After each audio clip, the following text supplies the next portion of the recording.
purpose of today is to just sort of share 6 gems and ideas with you, which I've come to use over the last few years. I've been involved now in teaching scholarship probably for about 5 years. Previous to that, I taught in Jersey in the Channel Islands, and there taught further maths, which is kind of like one of the gold standard maths courses where more than just the standard Cambridge syllabus, you take in a lot of discrete maths, complex maths, and a lot of mechanics actually, which is one thing I do miss a little down here. But as I said, over the last few years, I've just picked up some ideas which I would like to share with the community out there. But before I start, the first and most overridingly important thing I really have to express here is that scholarship is not a syllabus, it's a competition. And because of that, you can't be expected to come up with this perfect set of resources. You can't be expected to ring fence every single case and eventuality in the way we might for an NCEA level 3 standard. At the end of the day, it comes down to giving the students more and more experience to apply the mathematics they have learned. Okay, so with that in mind, as I say, I can't share with you here a set of resources which I say, if you give this to your kids and work at them, that's it, they're going to get scholarship, because, you know, of course, it's who are the top 290 odd in New Zealand who sit the paper. So it is about getting them fluent and experienced by bringing in maths that they may not have seen on a day-to-day basis in the level 3 course. So if I can just start off with, if you're out there thinking now, well, what do I do to support scholarship calculus next year, whether it be in an after-school class or you have some timetable time? There's 5 questions here just to think about in term 4. Is, you know, what resources do you have at hand at school? Do you have anyone at school who's taught the course? Or at the end of this call here, we'll be hopefully sharing emails and with each other, so that you've got a network of people now to talk with and talk to about what you do. How are you going to structure what you do for the year to come? And also for other students who may not be immediately sitting the scholarship paper this year, what timetable constraints have you got? And finally, can you go and talk to your principal, your head of department about budgeting requirements? Can you get a bit of money to buy in some resources and things? Okay, so what I'd like to do now is go back to Sunny just to open up to the floor. And if there's any questions or things people would like to share about their situation, if we could have a little discussion just now before we move on to the next bit about where people are in their schools. So, Sunny. Fantastic, Jamie. So I'm going to try and lead this discussion, but I'd really like everyone to participate. So to answer Jamie's questions, what resources do you do? Who else has taught this course? What structure? If you could add that into the chat, and then we'll open up this forum for discussion. So like maybe I'll start with who teaches scholarship calculus, and what kind of resources are you using? So if you could put that in the chat really quickly, maybe we can open up a discussion on that.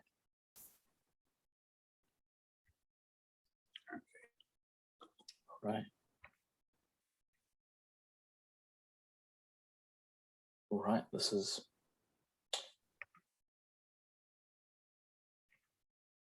Does anyone here teach scholarship calculus at school? I know I do. I do, but I'm in a car at the moment, so I'm kind of not really wanting to do a lot of speaking out loud because I've got whining kids in the back. That's okay. Thank you, Pixel 2XL. I didn't change my name. Paul Cake Bread. Hi, Paul. Well, okay. I haven't had much experience with SkullCalc, wanting to learn and share from the department. Fantastic. Thank you, Christian. And Jamie, I might just, okay. I might throw it back to you to maybe open up a conversation about the resources you've used, because I think we're quite a few people that are interested to see what other people have to say. Okay, well, as I say, at the end of this, please, you know, we're going to share hopefully each other's emails addresses and try and get some sort of discussion ongoing. We tried to do this last year, but it was just before we went into lockdown, and just things didn't happen because everyone went back to their schools and we had so much more to deal with. Now we've got it the other way around, where here we are in lockdown. So, at the end of this one here, somewhere to put down what your experiences are, what you've got, or what you need, and hopefully get you buddied up with each other and talking to each other. So I'm going to go back to the presentation screen and just come back to here, just from this slide, from current slide. There we go. Okay, so one of the gems I would say is that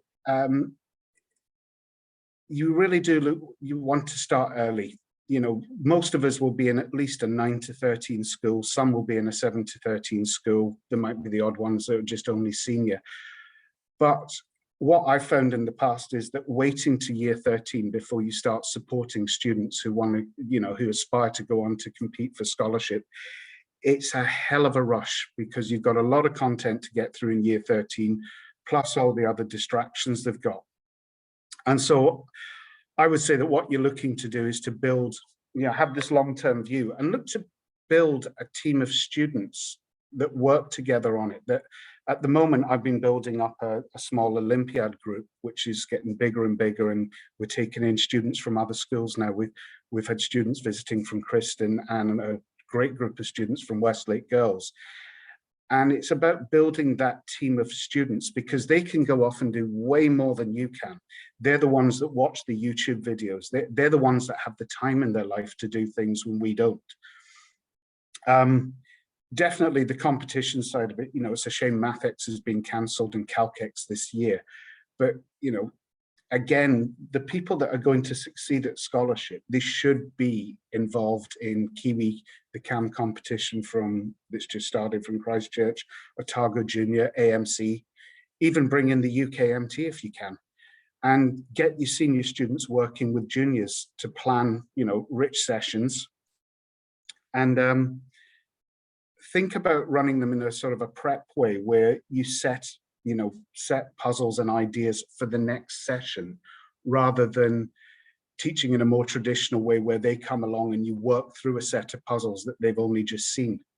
I'm currently, really enjoying working alongside people like Ross in the NZMO organization, where we do send the questions out first, and then you bring to the sessions what sense you've made of them. And the richest sessions, I have to say, are the ones where the teachers talk less and the students bring the most to them. Okay, so as I said, look for where the talent is in your school. Look for where you've got another opportunity as senior students who want to do something for their school leadership or community involvement. The example at Rangitoto is we've got IB students who run the maths and extension clubs as part of their CAS requirement of IB. At the end of the day, this whole session here is about saying not what you have to do to support this, but how can you build around you people who will do the hard work and do the enjoyable work to get younger students inspired and up to the level and pace they'll need to be by the time they hit the competition level in year 12 and 13. So, Sonny, back to you. Oh, I think you're still on mute, Sonny. Yeah, sorry, fantastic. Yeah, fantastic. Thank you, Jamie. I think that's a really cool segue into getting your seniors involved. I know here at Pakuranga College, we've got our seniors running MathX, running all the extension stuff as well. And so what about the other schools? Type into the chat what is happening in your schools with scholarship, and how are you using your students to, get involved?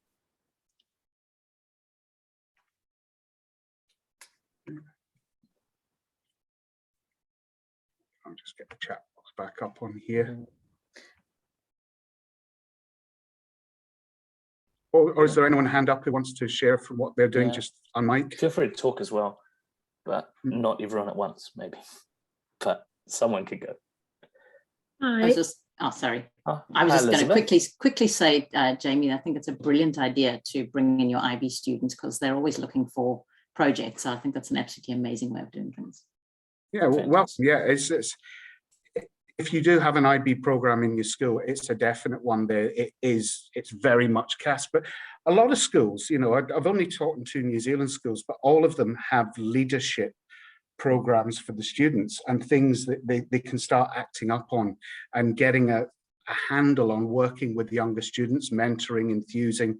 And it doesn't just have to be the sporty kids who get involved in, you know, say taking the grade 5s on a Saturday afternoon. It's the 5th grade on a Saturday afternoon. It can be the math students. Yeah.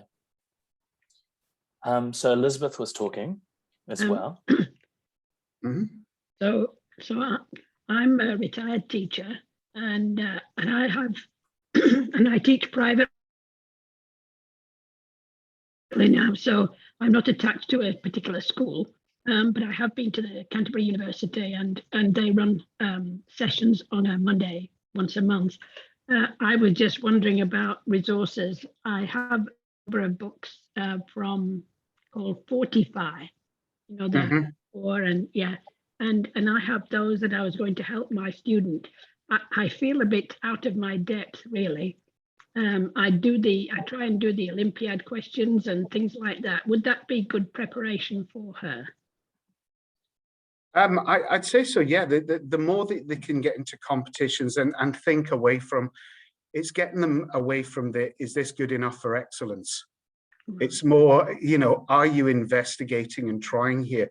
Do you have the mathematical dexterity to try something and then realize that you might have to backtrack and try a different way? Like too often in the school examination system, there's pretty much a tried and tested way to crack each nut. And it's a matter of just practicing them. Whereas with SCOL, you know, I did a paper a couple of years back, I think it's the 2019 one, and ended up taking in ideas and answers from loads of students. And we ended up getting about 5 or 6 different ways of each question. And that can be a very worthwhile experience, is to take in and share as a community of being teachers that are here and others. When you have gone through past paper questions, how many different ways do people try going about them? As opposed to what's your sort of standard NCA way of, you know, putting it in the black box and grinding the handle. The 45, I have to say, they can seem quite daunting at the start. I find they're a very good resource, but my goodness, some of it is complicated, especially the conic section. You have to be a very precise algebraicist to get through one of those proofs. But I'll be talking more about other resources as well we can use. And what I'd like to turn to now, if I could, Sonny, is the self-made resource. This is something I've found is incredibly useful. So I'm going to go on to slide 6 now. Fantastic. And present from there. Can we all see slide 6? Yeah. Hold on. We go the body. Yep. I'm just going to minimize that. Right. So what I did a few years back is I took the scholarship calculus formula sheet and turned it into a 24-page book by just cutting each little section out and putting them on 2 A4 pages.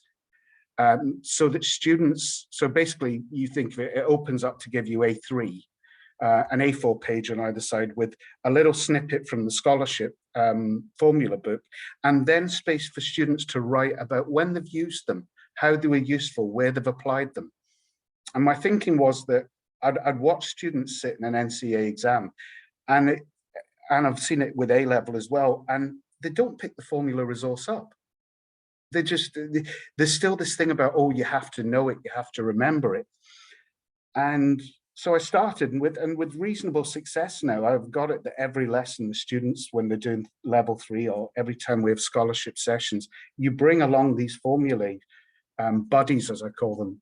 You know, your buddy goes with you everywhere. If you go to the shops, take your buddy. If you go to the movies, take your buddy. If you come to maths, bring your buddy.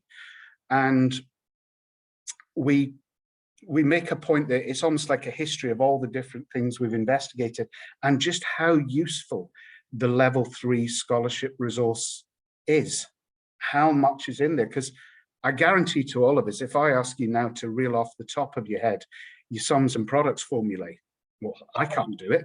And there'll be others out there who will say, no, it's a bit, you know, I don't need to know that, but I need to know they're there and they're available. And what you get at the end of it is you get, you know, depending on how many students you've got, you get a multiplicity of mind maps and ideas for notes and memories that do stay with the students.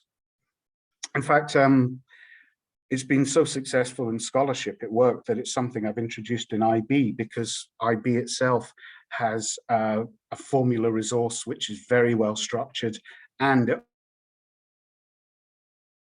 also has a guide to what the question command terms are, things like show, prove, and so on. As students are working on this and reflecting on the success of using it, the more likely they are in an exam, and the scholarship exam, to feel that they've got a whole panoply of knowledge with them. And even though in that green paper that they look at, everything they've written in the year isn't written there, there's a memory in them of what they've written and when they've used it. So again, back to Sonny. Right. I just want to ask, who else has got interesting resources that they use for scholarship? I know with my class, I've done something similar to Jamie, where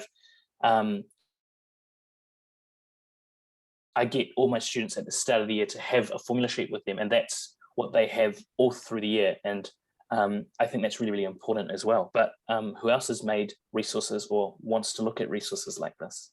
Feel free to just talk. You don't have to chat in the chat. Just unmute yourself and then I'll dictate who's going first. Okay.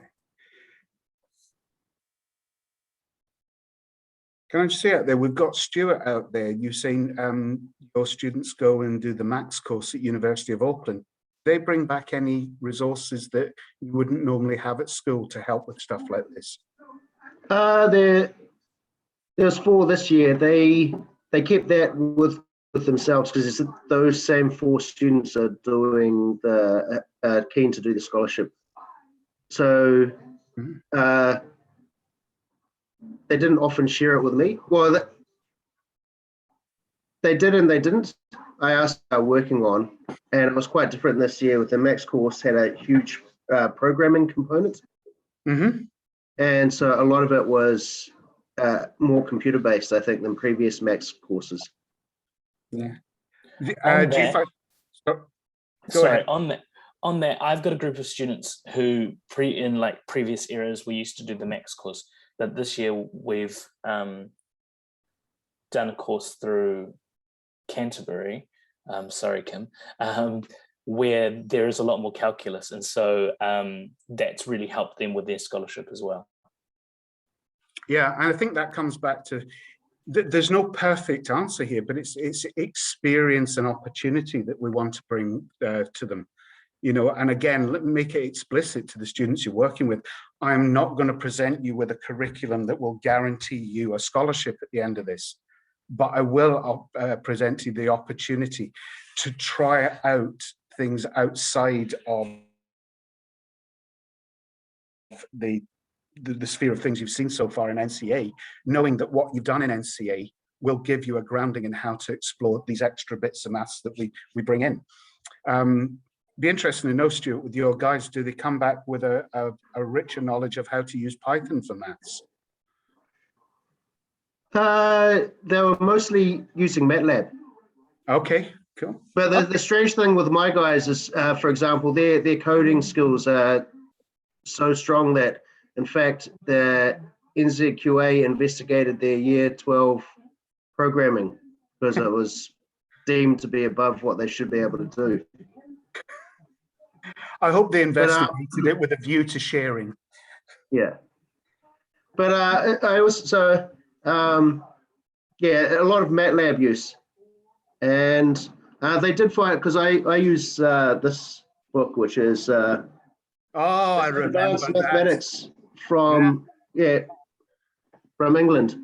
I'm afraid not. It's from Scotland, that one. Maths in Action is ours. Look at the flag. Yeah, exactly. And they found that resource is very useful for some of their maths they were doing at university as well. Yeah, that was the first textbook I ever used in teaching way back when I was a Scot. before I came out here. Yeah, I would also say with it, I'll put a link later to, I used to be part of a community of A-level teachers. We were lucky in Jersey. We were part of this group who were allowed to set their own exam papers.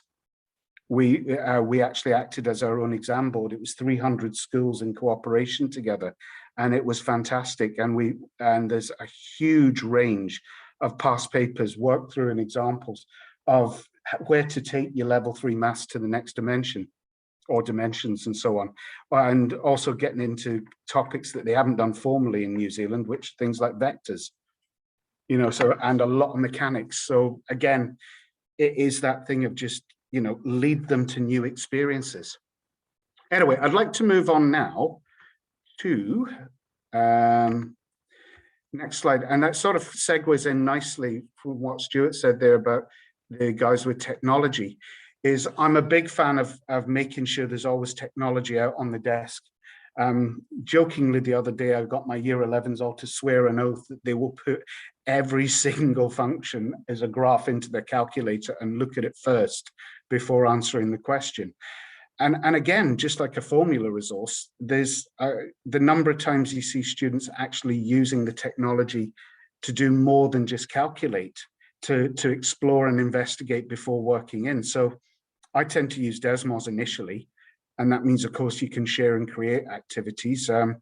Teacher Desmos seems to still be very focused on the American curriculum of it. It's quite a narrow functions and graphs curriculum, but there's more coming out. But again, this is, you know, if we produce stuff, it gets out there. But in the second half of the year, I really do like to have, every time we do something, think, can we use our calculator in an inventive way here? Can we try using a solver? Can we try working with a table, with a graph? It's kind of funny. It's sort of like saying, can you do 1.3, but for real, with 3-point stuff and above level work? You know, and if they can, then to me, it's been worthwhile teaching 1.3 to get them to think that there's more than just a written down way of approaching this, and sketches and so on. When you're doing scholarship, you know, are valid working, you know, sketching what you've graphed and why, or what you found out before formally going on to complete a proof or complete a calculation. So it's very much about asking your students to be equipped students, you know, not just to turn up there and it's all done on paper, but to really be, you know, using every single advantage they can at the time. Okay, Sonny. Fantastic. Jamie, I'm really enjoying this conversation, because what I'm sensing, and correct me if I'm wrong, but this group of students doing scholarship is not just for scholarship, but rather a community of maths learners, and just really getting them to explore maths because they love maths. And if you take that away from just prepping for an assessment, I think it's a really rich place to be. And so thank you for the environment you're building for your students there. Anyone else? Well, just before somebody else comes in, it's just really to say that, you know, 5 years in, I think I'm starting to get it. The first 2 years in, it was a panic of just going, oh my God, I've got to get this and that and the other, and we'll have to go through every past exam paper. And now going, yeah, but that's backward looking.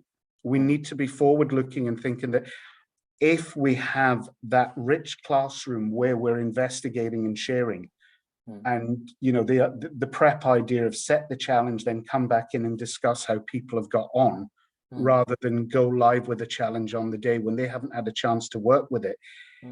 You're just doing something for their mathematical growth. You know, that there are neurons linking up, there are pathways being made, there are brains going that are way more powerful than mine, way more powerful. And it shouldn't be that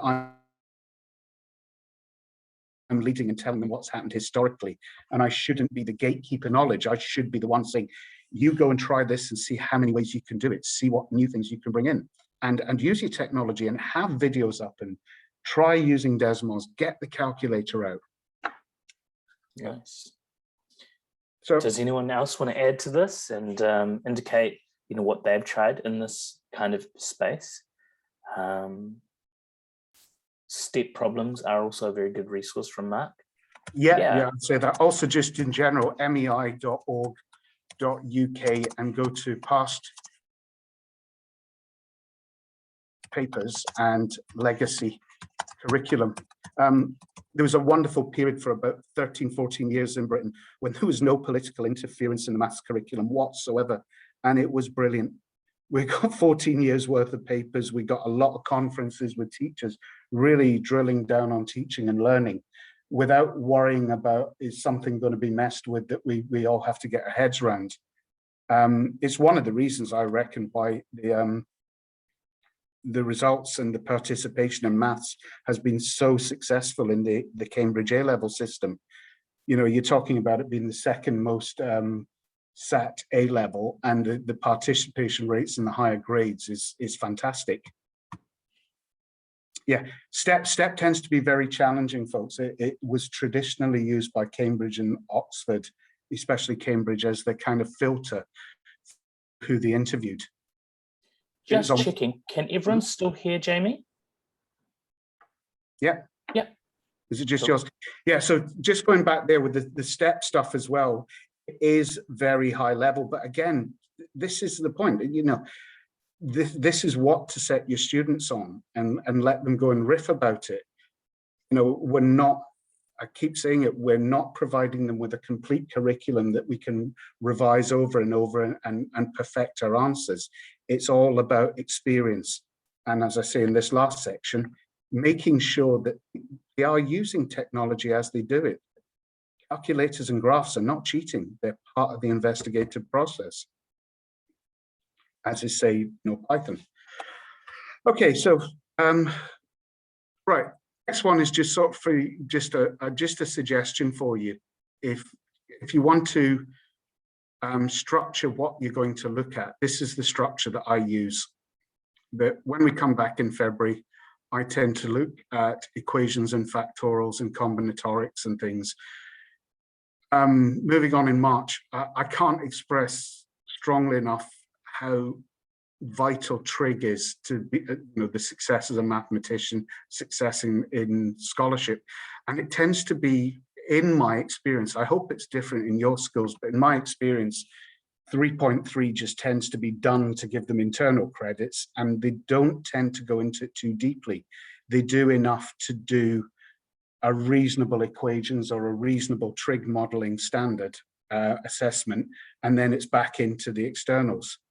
And yet, the more you look at scholarship and the more you look at advanced maths, the way that trig comes in is just wonderful. You know, the look on kids' faces when they first sort of bring together imaginary powers of exponentials and trig diagrams on the Argand diagram. The other thing I found is that working with trigonometry as geometry, you know, the minute you, there's a little example later on, I'm just going to show it. It just seems to me that trig is the poor relative in our level 2 and 3 courses. It's done as an internal, it's not given the status it should be. And that's why I'm saying get it in early and get them up and running. Half angle rules, double angle rules, sequences, all the wonderful stuff that can come out of it. And then, as I say, I tend to just concentrate on the following after May, June, and August, partly because they will have experienced enough now in the way that our course is organised at Rangi. And then September, we come to the mock and practice. So, Sonny, just sort of pass back to you and the group. Any thoughts, especially out there, what people's experience of how deeply we go into trigonometry at level 3 and how much that affects what we can do in our scholarship sessions? Yeah. So does anyone speak to that, and how much, you know, how you feel maybe trig is super focused on just the equations and not the proofs? Does anyone have any thoughts on that? Who, you know, anyone really? Because I know at our school, our assessment has a lot of focus on the equations and modeling, but not the cool proofs and things that you could really branch out into. And I'd love to be able to change that, but you know, it's for getting credits, you know, not teaching trig. Yeah, I teach Cambridge A-level at St Paul's in Hamilton, as well as NCA level 3 and the scholarship calc. And the difference in use of trig is immense. In the Cambridge A level, we do the various proofs. Proves this trig thing can be rewritten as that trig thing using various reciprocals and things, and it just isn't done at NCA level 3. And it very much is a teach to the exam. Get it over and done within 3 weeks, and then go back to differentiation or whatever. That's what it seems to be in my school anyway. I've only been there a couple of years, not even 2 years yet, so I don't know how it is for everyone else. That's interesting. I remember popping down to St Paul's about 3-4 years ago when I was moving schools, and yeah, they were looking for what do they do to make them more successful at scholarship. And one of the things I said there is Cambridge. It's a big part of it, because you're teaching a wider curriculum, because you know you don't have to focus on a narrow set of standards for examination. But yeah, and again, you know, the resource you've just shared there, Paul, you know, the past A-level papers and so on, it's great stuff to go into. It's all little practices. And I'd just like to share something here with people that at the moment, I'm just going to share my iPad at the moment. It'll just take a second to set up. Hold on. Whilst I'm just trying to get it to set up. Yeah. I'll just quickly look at this question in the chat from Christian.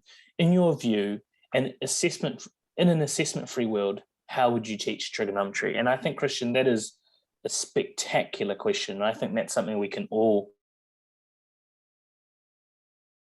really ponder. And honestly, I think it'd be really, really cool for everyone to put theirs down for that question. Hold on a minute. Now, Sonny, I can't get the iPad working at the moment. It's just gremlins with what's going on with my network. Okay. Oh, sorry. Yeah. First, we barely looked at any proofs. I'll give you one to start with, and I just wish I could get the iPad hooked up here. It's just not. It's not playing ball with seeing the. Hold on. I'll try one more time. If I go to share there.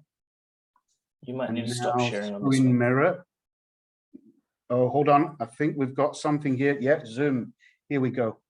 I quite like to start from, say, especially with trig and so on, is what have they done in year 11 and take it from there. So one little one that I do like doing is this. Now, can you guys see my iPad screen at the moment? Not what you want us to see. It looks all blurry. It's very blurry. It's blurry. Hold on a minute. Share. Right, I'm trying to see where I am. One of the things, sorry, I'm used to using Google Meets, and this one for me is, right, I'm just wondering here. So you can't see, can you see any writing going on? An AMA 21st of now. Okay, doesn't seem to be working there. But anyway, the thing I was doing is, if you can just sketch down for yourself, you know, even starting with angle subtended to the center, angle subtended to the circumference in the same segment, on the same chord, on the same arc. If you make a right angle triangle out of your double angle part of it, out of the sector, from the isosceles triangle, you've got enough there to prove the sine rule. Because through that, you can prove that A over sine A always gives you the diameter of the circumscribing circle. And I really think things like that are really cute and a nice way in. Also, if you look at the 3 blue, 1 brown YouTube channel, there's some lovely proofs there for double angle formulae, where they're using a semicircle and looking at what cosine of an angle and cosine squared of an angle are geometrically. You know, it is wonderful stuff. And also, if you've got this year, if you bought the SynCost papers for doing the mock with, Daniel Kelly writes from Cavanagh College, writes some really nice papers. And there's a lovely proof in there to do with sine and so on. And what I'll do is I'll share my work through of that paper with the group after this. But I would ask, if you're going to use it in your school, that you make sure, you know, you know, at the end of the day, you know, this is people's livelihoods and work, that you purchase the paper if you're going to use it. But I'll come on to that anyway now. Brings me nicely to the next one. Mock. Now, we're probably all worrying at the moment, like, are we going to get our entrance exams done? Are we still going to be in lockdown, whatever? I tend to leave the mock exam until the end of term 3. Sometimes I've done it even at the start of term 4. But it's worth remembering the kids then are not the finished article. And this is not about not achieved merit and excellence. It is about giving them a 3-hour experience of getting into problems and exploring them. So because of that, what I do is I allow them to have hint strips. If they need, they're out on the desk, they can come up and grab one. That every question in the paper has got a hint to get them in. Okay, the hint will cost them 1 mark. Okay, so put the paper out of 40 and you've got a hint for question 1, 2, 3, 4, 5. So at most you lose 5 marks, but it gets them working. And at the end of it is also that the papers, I have the paper peer marked. I do have my own go through, but getting them to look at each other's work and reflect. So it's less of a, you know, just an exam to say you're doing this or you're not doing this. And it is more of a shared learning experience. But I do find the hint strips work very well. So for example, the one I was thinking of with Daniel Kelly's one there, it was something like that A over C times sine A equals B over C times sine B in a triangle ABC. And you give them a hint there, well, what about using the sine rule with what does sine B over B actually give you? And suddenly it opens the problem up and they're away. But so if they haven't seen a way in, it's often good to unlock that for them. Come the real thing, you know, it's a competition. It's who's quickest at getting in and providing the most answers. But the mock itself should be a formative experience, and it should be one where they're not being sent in there to crash and burn, you know, and come out with 8 marks and then realize, oh, I'll never be able to do this. It's more to say, okay, well, you got, say, maybe 7 or 8 marks without help, but with help, you got up to about 20. Now, with more experience in the main one, you should be able to help yourself a little more. Sunny, back to you. Fantastic, thank you, Jamie. I think that's, I've never used hint strips, and I'd love to see the kinds of hint strips you are using for your exams. But yeah, I think definitely any. I always do a mock at the end of term 3, and I always found it sometimes disheartening for students to get like 12 when they wanted to get 24 or whatever. And so yeah, no, hint strips might be a thing. Anyone else who does mocks for scholarship? Do you have that timetabled in your school exams?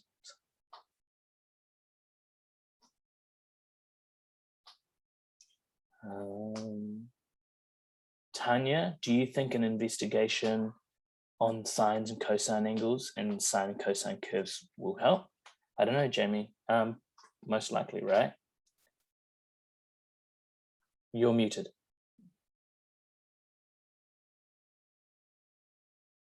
Jamie, you're muted. Sorry, if I can just go through just a few questions here. Assessment-free world, how would you teach trigonometry? You start with circles, you start with the unit circle. I think there's so much richness in there. I once had the privilege to work with a really good researcher from Exeter University, sadly no longer with us, a chap called Richard Dunne, D-U-N-N-E. And he taught trigonometry entirely through similar triangles from the unit triangle. He never used SOHCAHTOA. It was that understanding. And the minute that you draw the tangent to the unit circle on and connect it up, and suddenly the naming becomes right. And it's just a whole different way to approach it. That, you know, we made a trigonometry protractor by using a 100mm radius circle, so that when you read to the nearest millimeter, you had 2 decimal place accuracy.